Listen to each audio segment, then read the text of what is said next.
교사 오병준입니다. 어느덧 3월 넷째 주가 되었습니다. 곧 4월이 또 우리를 반기겠네요. 시간이 참 빠른 것 같습니다. 여러분의 강의 듣는 시간도 후루룩 지나갔으면 하는 바람으로 저는 오늘도 어김없이 재미있고 유익하되 짧은 강의 영상을 만들어 보겠습니다. 오늘 제가 가지고 온 주제는 문명의 발생 2입니다. 왜 2일까요? 맞아요. 제가 지난 시간에 문명이 4개 있다. 그 중에 메소포타미아 문명과 이집트 문명을 다뤘으니 이제 남은 것은 2개. 그 2개는 짠짠 인도와 중국이다. 그래서 이 2개의 문명을 오늘 배워볼 겁니다. 교과서로는 25에서 27쪽이니 참고 바래요. 그럼 인도 문명부터 살펴보겠습니다. 여러분, 문명의 발생 단계 기억나십니까? 농경이 발달하고 그로 인해 잉여 생산물이 나타나죠. 그런데 잉여 생산물에는 그 낳는 정도가 차이가 있었다. 즉 빈부의 격차가 심화된다. 그러다 보니 그 빈부의 격차가 하나의 계급으로 고착화되고 다른 계급 간의 다툼이 발생합니다. 그리고 빼앗기지 않기 위해서 서로 힘을 합치니 그것이 이내 도시가 되고 그 도시 안에 보다 많은 사람들이 모여 살게 되면서 문자와 제도를 갖추게 되니 이것을 가리켜 우리는 문명이라 부릅니다. 인도도 마찬가지의 단계를 거쳐 문명이라는 게 뺑 하고 자리 잡게 돼요. 인도에는 먼저 두 곳에서 도시 문명이 발생하게 되는데 한 곳은 하라파 이고 다른 한 곳은 모헨조다로였습니다. 교과서에 보면 모헨조다로 사진이 실려 있을 거예요. 참고 바랄게요. 이런 문명 내에서는 지금 우리가 쓰는 목욕탕과 같은 공공시설이 있었다고 합니다. 보다 많은 사람들이 모여 살다 보니 이제 제도가 조금씩 발전하게 되었다라는 것이죠. 그리고 청동기를 사용했고 그림 문자도 썼습니다. 지난 시간에 물고기, 새, 벌레 물고기는 오병준, 새는 바보, 벌레는 멍청이, 오병준, 바보, 멍청이를 물고기, 새, 벌레로 나타냈다. 그것을 무엇이라고 했죠? 그렇죠. 상형 문자라고 했습니다. 그림 문자랑 상형 문자 비슷한 의미예요. 거의 같다라고 보면 됩니다. 여기서 여러분께 질문 하나 던지겠습니다. 청동기로 농사를 지을 수 있었다, 없었다? 그렇죠. 없었다입니다. 왜냐하면 청동기는 돌보다 단단하지 못해요. 무기로까지는 사용할 수 있으나 농사를 짓는 데는 사용하기 힘들었다. 땅 갈다가 부러지고 땅 갈다가 부러지고 그래서 사용하지 않았다. 그래서 무기 또는 제사 지낼 때만 사용했다. 이 점 기억해 두길 바랍니다. 이렇게 하라파와 모헨조다로에 문명이 발생하여 사람들이 살아가고 있었는데 갑자기 어느 민족이 뺑 하고 등장하고 이 지역에 자리를 내리게 되니 그 민족의 이름은 노래를 통해 살펴보겠습니다. 노래 듣고 가겠습니다. 한번 같이 따라 불러주세요.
자, 노래 잘 들었습니까? 아리아인 아리아인 아리아인 인더스강 고개로 넘어간다. 이거 외워줬으면 좋겠습니다. 순서도 외워줬으면 좋겠어요. 인더스강, 겐지스강. 왜 이렇게 얘기할까요? 바로 유목민 생활을 하던 아리아인이 이렇게 내려와서 인더스강 근처에 자리를 잡다가 이제 점점 더 뭔가 풍요로운 지역을 찾아 나가니 이내 겐지스 강 근처까지 도달하게 됩니다. 인간은 자연에 비해 나약한 존재입니다. 그렇게 우리가 자연을 완전히 극복하는 것은 어렵습니다. 이때 당시엔 더더욱 그러했고요. 그래서 보다 우리에게 편안함을 주는 자연 환경을 찾아 떠나는 것이 최선이었죠. 그래서 이 사람들을 나약한 인간 같으니라고 이러면서 자연 환경을 찾아 인더스강 근처로 갔다가 이내 겐지스강 근처로 다시 발걸음을 옮겼다라고 말할 수 있습니다. 이런 나약한 인간 같으니라고 인간 순서를 외워줬으면 좋겠습니다. 인더스, 겐지스. 노래까지 외우면 금상첨화, 더할 나위 없다. 이런 아리아인은 요때와 달리 철기를 사용하게 됩니다. 이걸로 농사도 짓고 무기로도 사용해요. 철기는 청동기보다 훨씬 단단해서 농사 짓는데 사용이 가능해서 부러지지 않아요. 그러니 사람들이 적극 활용했겠죠. 그리고 철기가 손으로 파는 것, 돌로 파는 것보다 훨씬 잘 파여요. 농사 짓는데 큰 효율을 가져다 줍니다. 그래서 더욱 생산물이 많아졌어요. 그런 와중에 이 아리아인은 여기에 살고 있던 기존의 토착민들을 어떻게 하면 내가 다스릴 수 있을까라는 방법을 머릿속으로 생각하게 됩니다. 그리고 그 방법으로 만든 것이 두 가지 있습니다. 하나는 신문잼을 만드는 거예요.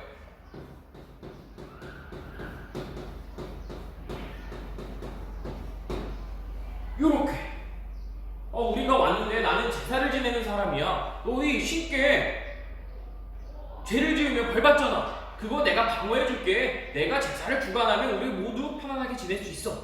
그러니 내가 신의 말을 듣고 너에게 전달해 줄 거야. 꼭 따라. 안에서 본인을 제일 높은 위치에다가 딱 자리에 둡니다. 그리고 그 아래는 왕족, 귀족, 평민, 하층민 이렇게 계급을 나눠요. 그런데 주로 이 평민과 하층민은 그 지역에 오래 살고 있던 토착민들이었습니다. 이들은 통치하기 위해서 이런 계급 구조를 만들었고 보다 더 통치의 정당성을 부여하기 위해서 종교를 활용해요.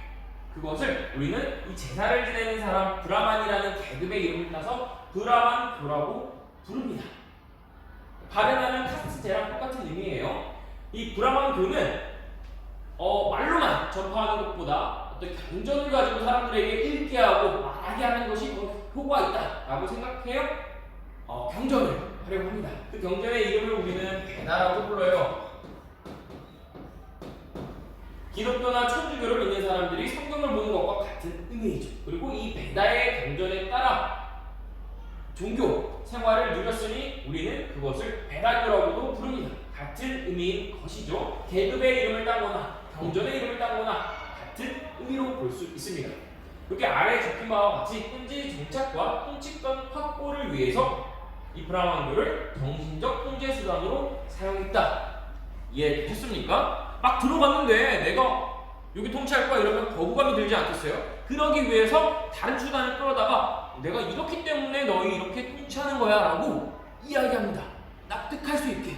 그것이 바로 종교였고 더 나아가 계급 시스템이었다. 이 두 가지 기억해 두길 바랍니다. 그러면 이제 중국으로 넘어가 보겠습니다. 중국 또한 마찬가지였어요. 토지가 비옥하고 농경이 발달하니 이내 문명의 발생 단계를 거쳐 하고 이 중국 지역에 문명이라는 게 나타나게 됩니다. 중국이라는 나라를 배우기에 앞서 노래를 하나 듣고 오겠습니다. 이 노래는 여러분 꼭 암기해야 돼요. 앞으로 계속 부르게 할 겁니다. 이 노래는 정말 중요해요. 이 노래를 알면 나중에 중국 역사를 계속해서 배울 때 편안함을 느낄 수 있습니다. 마치 땡땡 침대처럼 말이죠. 네, 그러면 잠시 노래 듣고 나머지 설명 이어가겠습니다.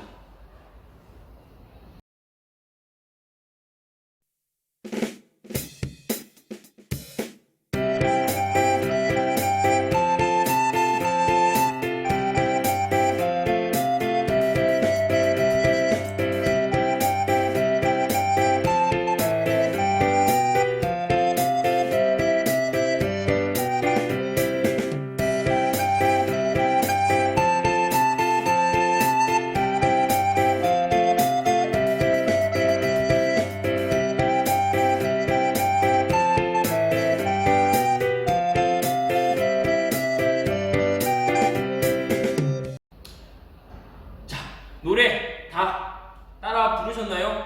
따르릉 따르릉을 따온 건데 제가 편집했습니다. 고생했습니다. 그러니까 적극 활용해 주세요. 그러면 이제 노래에 처음 등장하는 나라 상나라부터 배워보겠습니다. 상나라는 청동기를 사용했는데 무기나 제사용도구를 썼고 농사를 지을 때는 여전히 석기나 나무, 돌이나 나무를 썼다. 그리고 농사 지을 때보다 유리한 달력 시스템이 있는데 그것을 무엇이라고 했죠? 메소포타미아에서는 태양력 말고 뭐를 썼죠? 그렇죠. 태음력을 썼습니다. 여기도 마찬가지였어요. 태음력을 사용합니다. 그리고 교과서에 보면은 26쪽에 보면 갑골 문자라는 게 나오는데 이 갑골 문자를 가지고 점을 쳤습니다. 선생님 도대체 무슨 말이에요? 갑골이라는 것은 갑옷할 때 갑, 뼈할 때 그 골, 거북이 등껍질 같은 것을 의미합니다. 구체적으로 거북이 등껍질을 떼다가 거기에 막 칼로 흠집을 내요. 그리고 불을 지핍니다. 불을 지핀 다음에 그 거북이 등껍질이 갈라진 정도를 보고 오케이, 내가 이거 하기로 한 거는 하라는 뜻이야, 해야겠어. 하지 말라는 뜻인 것 같은데 하지 말아야겠어 라면서 본인 왕의 어떤 결정에 대한 좋음, 나쁨을 판단하는 기준으로 활용했습니다. 그리고 여러분 점을 쳤으면 그거 어떻게 할 거야? 그냥 머릿속으로만 기억할 겁니다? 아니죠. 기록으로 남겨야겠죠. 그래서 그것이 갑골 문자로 나아가게 됩니다. 이해되셨습니까? 자, 그러면 노래의 두 번째 나라로 바로 넘어가 보도록 할게요. 상나라, 주나라, 춘추전국시대, 그렇죠. 주나라에 대해서 배워보겠습니다. 주나라는 이 상나라를 없애는데 약간 무력을 앞세웠었습니다. 이 상나라 왕이 마지막에 막 정치를 잘 못하자, 그리고 막 험악하게 하자, 주나라의 한 제후가 안 되겠다, 내가 왕이 돼서 이 나라를 보다 편안하게 다스려야겠다라면서 그 왕을 쫓아내고 자신이 왕이 되고 나라를 세우는 그것이 주나라였습니다. 그런데 왕이 생각하기에 이게 이렇게 제후들이 나를 공격하면은, 다른 귀족들, 왕족들이 나를 공격하면 이거 위험한데? 나도 똑같이 쫓겨나는 거 아니야? 그러면 내가 있는 지역 외에는 내 핏줄기, 나의 브라더 시스터를 보내야겠다 라면서 이런 형태의 봉건제도를 시작합니다. 여기에는 왕이 있습니다. 그리고 여기에는 제후들이 있는데, 여기도 제후, 여기도 제후가 있는데 다 자신의 핏줄들을 보냅니다. 이것을 가리켜 우리는 봉건제라고 불러요. 그런데 이것만으로는 안 돼. 뭔가 내가 통치하는 정당성을 부여할 수 있는 무언가가 더 필요해. 그래서 왕은 이렇게 얘기합니다. 내가 너희들에게 명하는 말이 하늘의 뜻입니다. 바로 하늘천, 명령령, 하늘의 명령사상, 하늘의 명령을 대신하여 전달한다 라는 것입니다. 메소포타미아의 왕은 신의 대리인과 같은 의미인 거죠. 거기에 더 나아가 앞서 왕이 굉장히 흉폭하게, 포악하게 정치를 했잖아. 나처럼 덕이 있는 사람이 나라를 다스려야 되는 거야. 너희들 동의하지? 그전 왕처럼 포악한 왕 다시 만나고 싶어? 아니지. 그래, 내가 덕이 있으니까 다스리는 거야. 그러니 이것을 받아들여. 이 세리 콤보로 인해 왕권을 정당화하게 됩니다. 이해되셨습니까? 왜 내가 다스리는지를 왕이 계속해서 이 정당성을 만들어낸 거예요. 이 과정을 거쳐서 말이죠. 그런데 시간이 지날수록 문제가 생깁니다. 바로 이 피부치들이 점점점 혈연 관계가 멀어져요. 처음에는 브라더 시스터였는데 브라더 시스터가 아이를 낳고 그 아이 조카가 또 아이를 낳고 결국에는 내 자식들과 막 6종 사촌, 7종 사촌, 8종 사촌, 9종 사촌까지 나아가게 됩니다. 9종 사촌 누군지 아십니까? 모르죠. 즉 남보다 못한 사이가 될 수도 있다라는 겁니다. 그래서 여기에 시간이 지나면서 이제 혈연 관계가 멀어졌다. 그리고 이 제후들은 이제 왕 유규 약간 이런 상황이 되면서 독자적 세력으로 성장하게 됩니다. 설상가상 이렇게 제후들도 자기 마음대로 행동하는데 여기에 서북 쪽에 견융족이라는 이민족이 주나라에 쳐들어옵니다. 굉장히 당혹스럽죠. 이러한 상황에서 왕은 대안으로 수도를 옮깁니다. 나랑 보다 이 혈연 관계 가깝고 내 편을 들어주는 사람이 있는 쪽으로 이동해야겠다라면서 기존에 쓰였던 호경에서 낙양으로 수도를 옮깁니다. 낙양은 나그, 러양이라고도 부르는데 다 똑같은 의미 뭐라고 써도 상관없습니다. 수도를 이동한 다음에 기존의 두 나라의 핵심이었던 호경이 비게 되자 제후들은 생각합니다. 거긴 내 자리야. 이제 내가 차지할 거야 라면서 이제 너나 할 거 없이 독자적으로 길렀던 세력을 가지고 싸움을 하기 시작하니 그것을 우리는 춘추 시대, 전국 시대 둘을 합쳐서 춘추 전국 시대라 부릅니다. 조금 빠른 감이 없지 않아 있는데 수업 강의 시간을 단축하고자 한 것이니 양해 부탁드립니다. 제가 준비한 수업은 여기까지입니다. 짧지만 짧지 않은 강의 들어주어 고맙습니다. 그러면 구글 미트에서 곧 만나요. 이상입니다.